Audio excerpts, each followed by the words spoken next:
Les hivers de Chicago déchaînent leur froid rigoureux dès le petit matin. Libby Hampton passait un stylo rouge sur le manuscrit qu'elle était en train d'éditer, tout en regardant la neige tomber de la fenêtre de son bureau. Entrant dans sa 10e année de travail dans une grande maison d'édition, Libby s'est imposée comme une éditrice chevronnée au sein du département de littérature pour enfants. Libby, peux-tu vérifier cette nouvelle proposition ? Surprise par la voix de son collègue, elle lève la tête et acquiesce en souriant.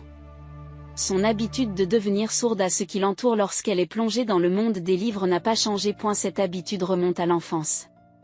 Les nuits où elle entendait ses parents se disputer, Libby avait appris à se réfugier dans des mondes imaginaires, lisant livre après livre à la lueur d'une lampe de poche sous les couvertures de son lit. Ce soir-là, alors que Libby rentrait du travail, son téléphone portable a sonné. « Allô, Nora ?» À l'autre bout du fil, la voix excitée de sa sœur Nora. « Libby. C'est enfin décidé. La date de la baby shower. Le 2e samedi du mois prochain. Ne perdez pas de vue votre calendrier. » Libby sentit ses mains se crisper sur le volant alors qu'elle parvenait à prendre une voix enjouée. « Bien sûr, j'ai hâte d'y être. J'ai hâte d'y être. » Après avoir mis fin à l'appel, Libby poussa un profond soupir. Plusieurs mois s'étaient écoulés depuis l'annonce de la grossesse de Nora. Alors que toute la famille bouillonnait de joie, seule Libby nourrissait des sentiments compliqués. Néanmoins, elle souhaitait sincèrement le bonheur de sa sœur. Lorsque Libby retourne à son appartement, son mari Michael est en train de préparer le dîner dans la cuisine.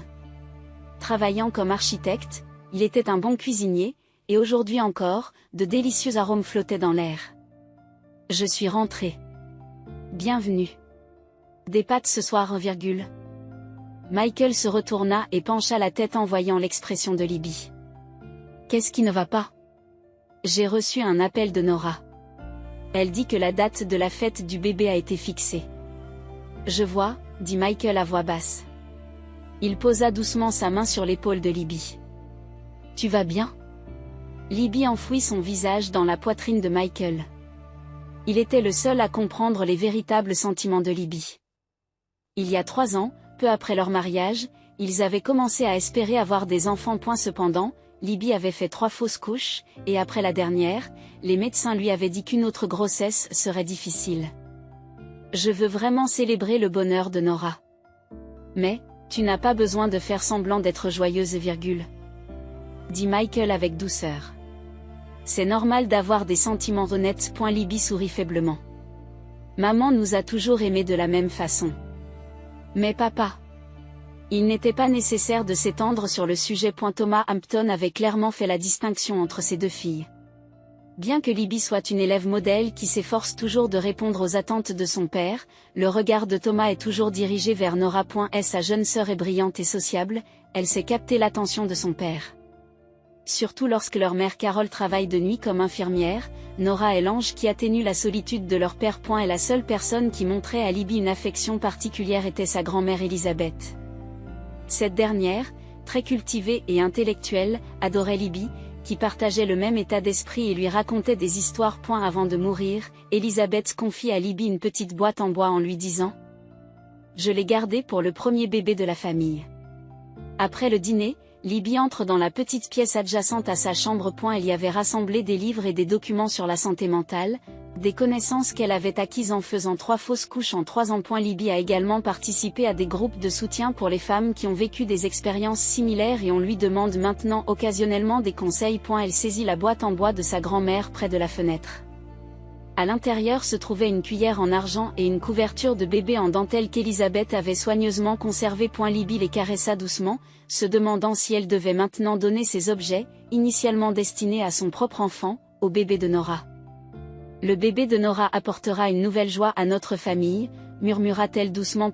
Elle a décidé de préparer le meilleur cadeau pour la fête prénatale de sa sœur. Afin de surmonter sa propre douleur et de fêter l'événement de tout cœur. Le jour de la fête approche et le bureau de Libby se remplit peu à peu de cadeaux. Elle avait passé des semaines à préparer des cadeaux spéciaux. Devant une vieille étagère en bois, elle a choisi plusieurs livres sur la santé mentale pendant la grossesse. Il s'agissait de livres qui avaient soutenu Libby elle-même après avoir vécu des fausses couches.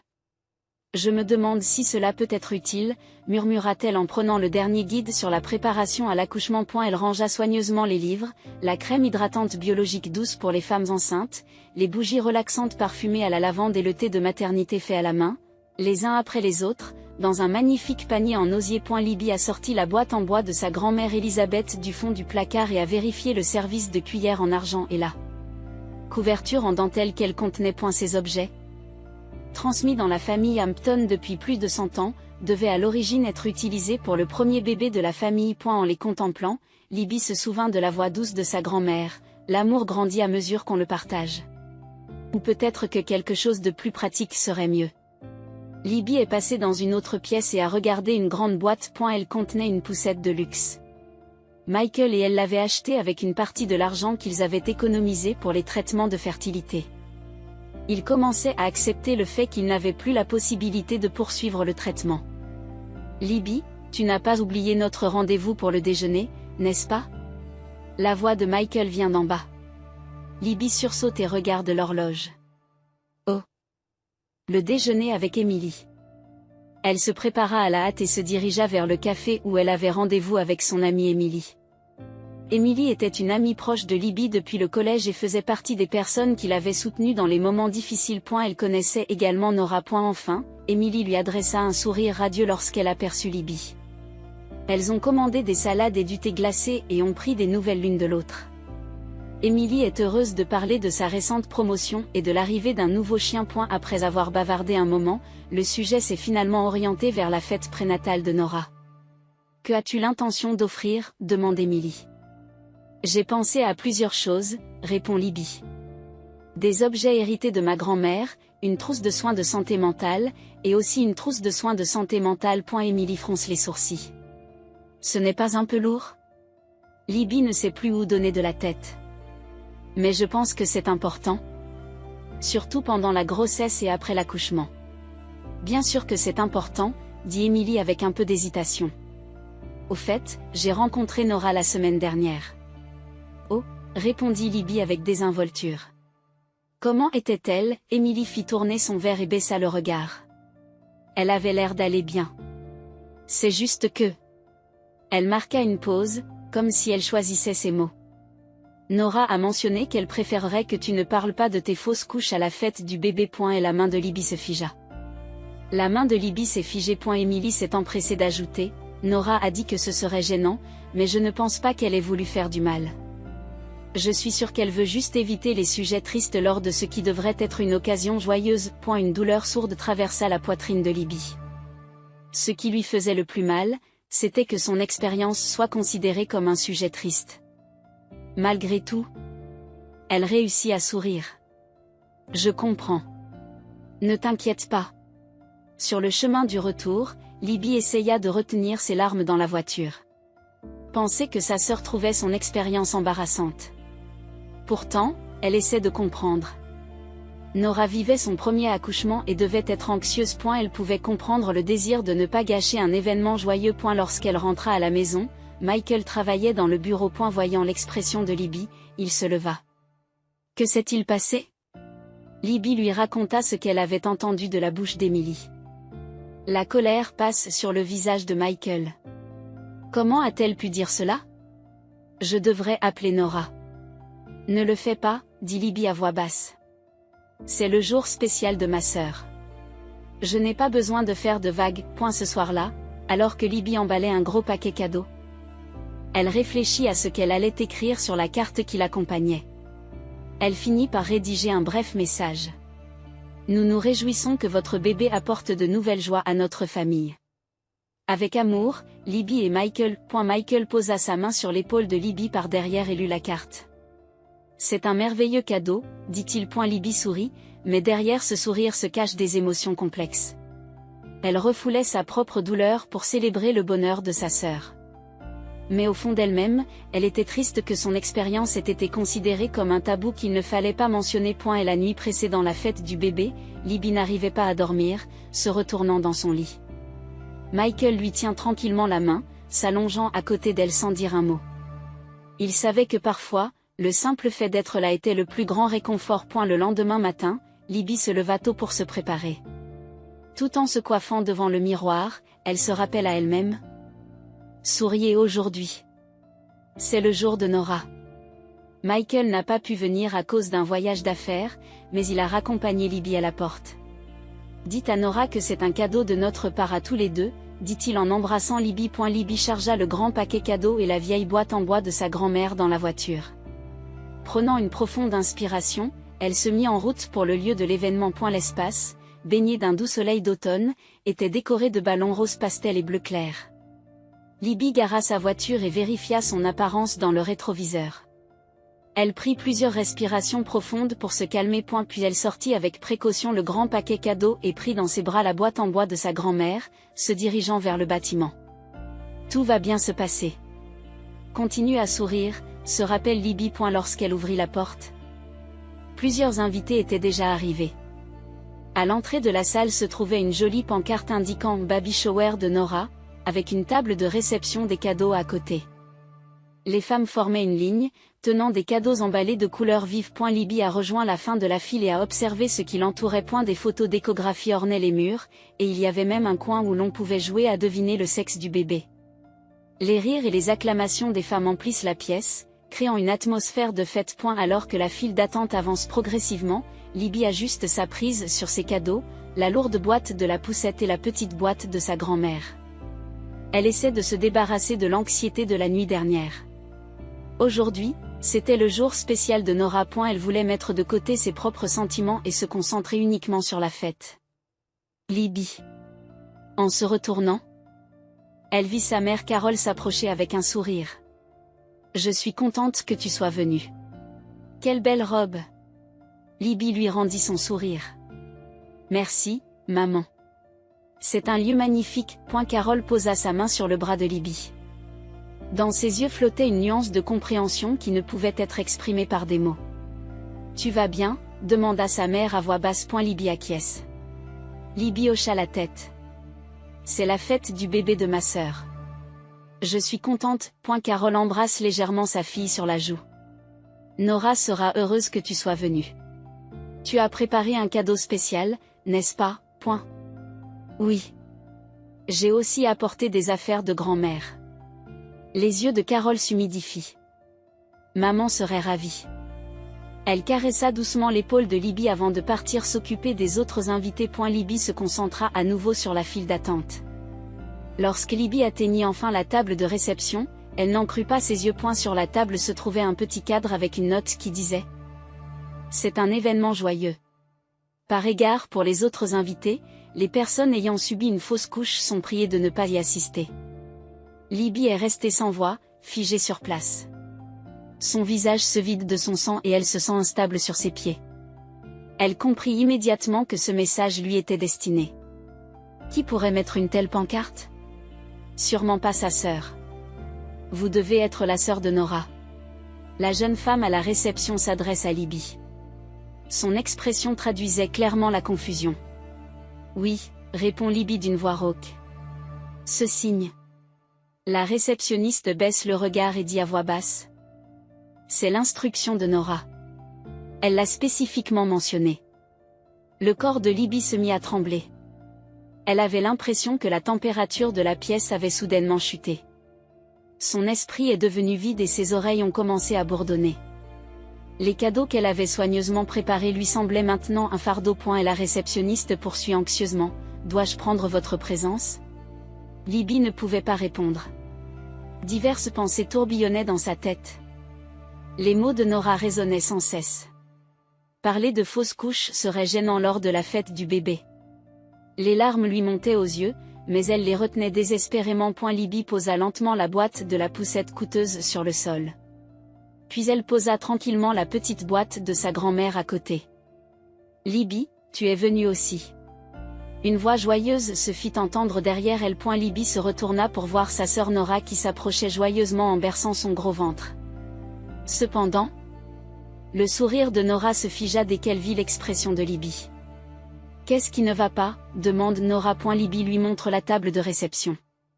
Le regard de Nora se porta sur le cadre posé sur la table et son teint changea. Elle essaya de dire quelque chose, mais Libby s'était déjà détournée. Libby, attends. Mais elle n'était pas d'humeur à entendre des explications. Libby se faufila dans la foule, essayant de quitter la salle le plus discrètement possible. Elle crut entendre sa mère l'appeler par derrière, mais elle ne s'arrêta pas lorsqu'elle atteignit le parking, les larmes coulèrent enfin. Arrivée à sa voiture, Libby posa son front sur le volant et pleura en étouffant sa voix. Et la tristesse et la colère qu'elle avait retenues pendant si longtemps se sont précipitées d'un seul coup. Libby a été profondément blessée par le fait que son expérience était considérée non seulement comme un tabou à ne pas mentionner, mais aussi comme une présence gênante à prendre en compte. Son expérience de la fausse couche n'était pas seulement un sujet gênant, elle faisait partie de sa vie. C'était une expérience à travers laquelle elle avait souffert, appris et grandi. À au bout d'un moment, Libby a essuyé ses larmes et consulté son téléphone portable. Plusieurs messages étaient déjà arrivés. De Nora: Libby, s'il te plaît, reviens. C'était un malentendu. De sa mère aussi: où es-tu? Je suis inquiète. Sans répondre, Libby a démarré le moteur. Elle voulait être seule maintenant. Elle voulait partir sans que personne ne s'en aperçoive. Elle sortit du parking et s'engagea sur l'autoroute. Elle n'avait pas encore décidé de sa destination, mais elle voulait juste s'éloigner de cet endroit. Pendant qu'elle conduisait, elle appela Michael. Bonjour, Libby. Comment c'était? Dès qu'elle a entendu sa voix, les larmes ont recommencé à couler. Michael, c'était terrible, dit Libby en essayant de réprimer ses sanglots. Nora. Qu'est-ce qui s'est passé? La voix de Michael était pleine d'inquiétude. Libby lui parle du panneau. Elle entend Michael halter à l'autre bout du fil. Et elle finit par dire: je n'arrive pas à y croire. Où es-tu maintenant? Dans la voiture, je rentre chez moi. Je rentre maintenant. Je vais à l'aéroport. Mais ton travail, c'est plus important, dit Michael avec fermeté. Je serai à la maison dans 1 heure, alors conduis prudemment. Je t'aime. Je t'aime aussi. Après avoir raccroché, Libby serra fort le volant. La douleur pulsait encore dans sa poitrine, mais elle était aussi pleine de gratitude. Michael était là pour elle. Il était toujours de son côté. Libby tourna son regard vers le paysage qui l'entourait. Les arbres d'automne commençaient à devenir rouges et jaunes. Les saisons changent inévitablement. Peut-être que sa vie changerait aussi, à partir d'aujourd'hui. Mais pour l'instant, elle voulait juste rentrer chez elle. Elle voulait se retrouver dans un endroit sûr pour réfléchir à la suite des événements. Libby prit une profonde inspiration et se dirigea vers l'avant. Malgré la tristesse, elle devait aller de l'avant. C'était sa façon de vivre. Peu importe le nombre de fois où elle trébuche, elle se relève. Et la voiture continue de rouler tranquillement sur l'autoroute. Le téléphone portable de Libby vibra plusieurs fois, mais elle l'ignora. C'est en fin d'après-midi que Libby arrive chez elle. En ouvrant la porte d'entrée et en pénétrant dans la maison silencieuse, elle a enfin ressenti le soulagement de retourner dans un endroit sûr. Mais en même temps, une douleur pulsait au plus profond de sa poitrine.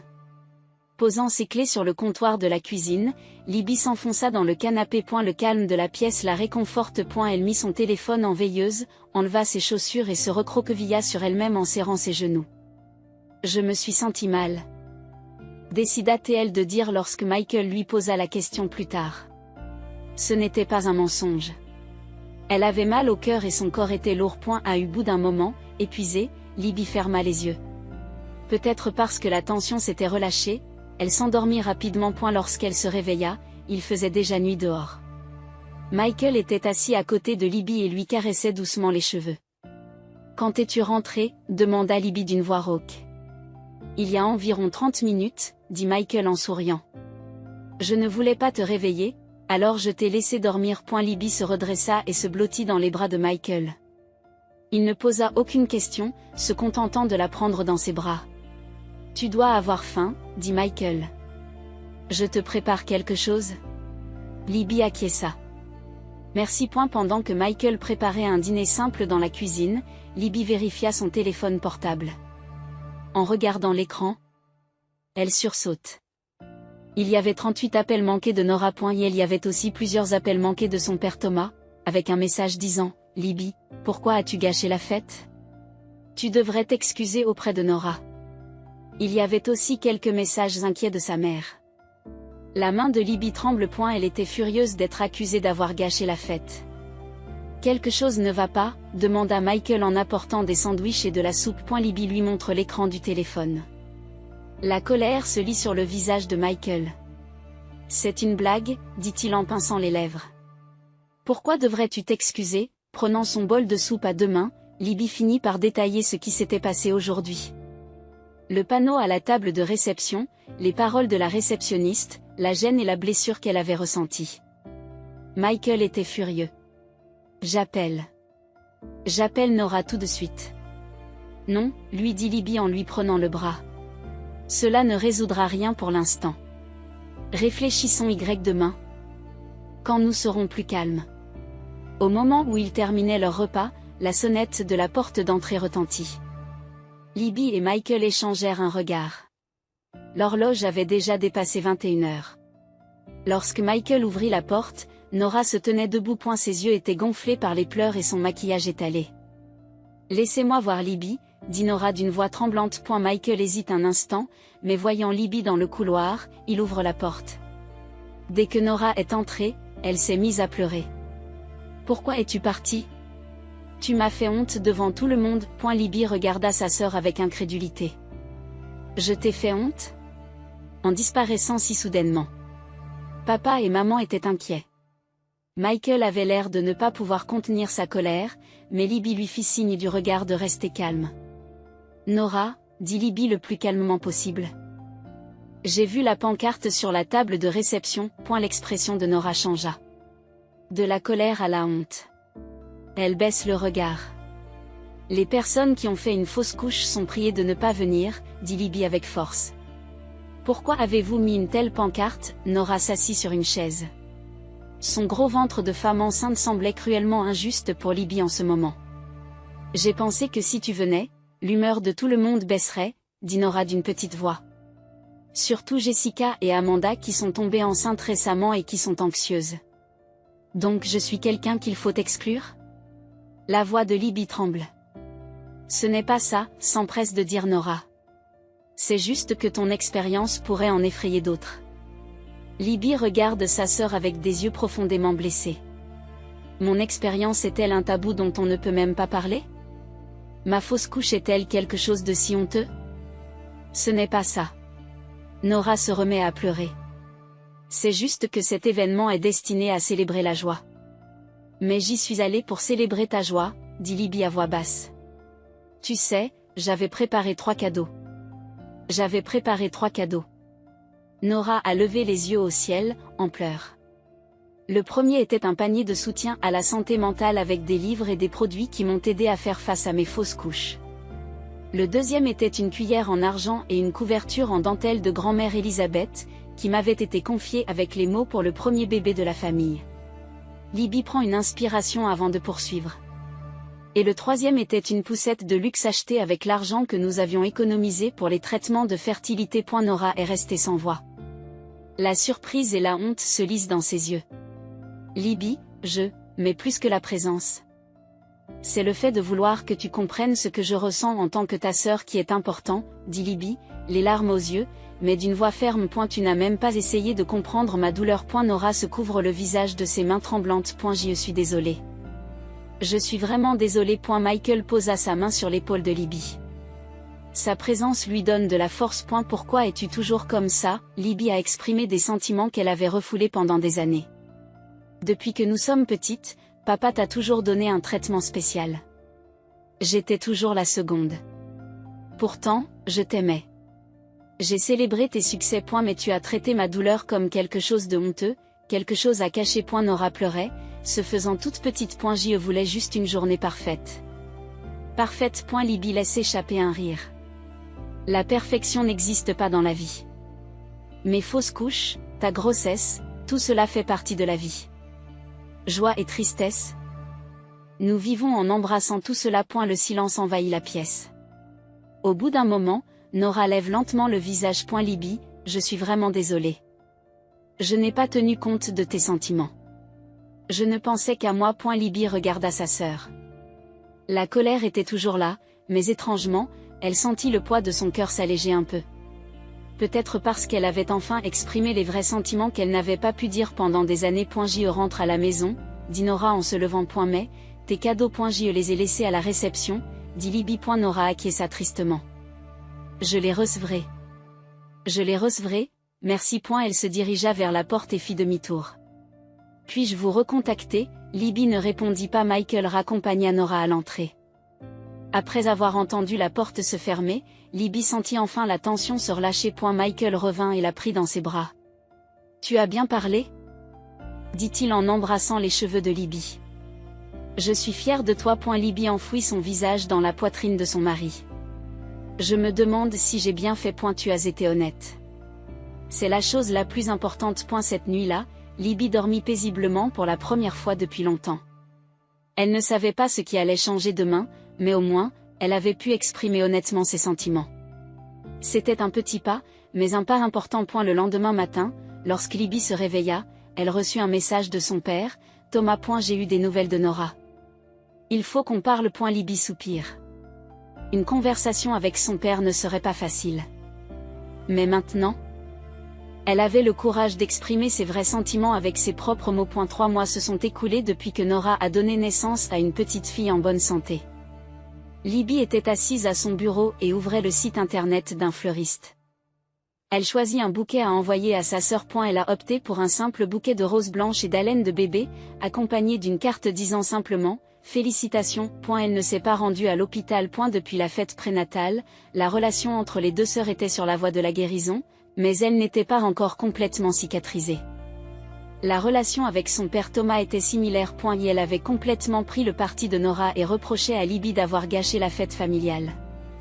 Cependant, Carol, la mère, se tenait entre ses deux filles comme toujours, essayant de combler le fossé. Belle fleur. Michael l'appela derrière elle. Il posa sa main sur l'épaule de Libby et regarda l'écran. Nora sera ravie, dit Libby en hochant la tête. Je me demande comment va le bébé.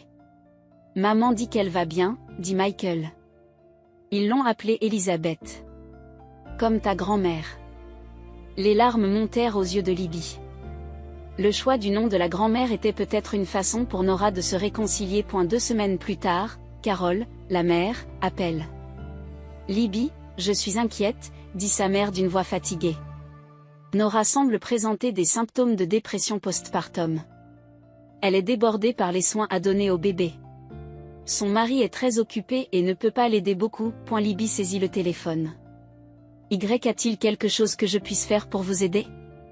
En fait, Carol a fait une pause, comme si elle choisissait ses mots. J'ai suggéré qu'elle vous demande de l'aide, mais elle dit que sa fierté ne le permet pas. Malgré ses sentiments complexes, Libby a répondu, je comprends.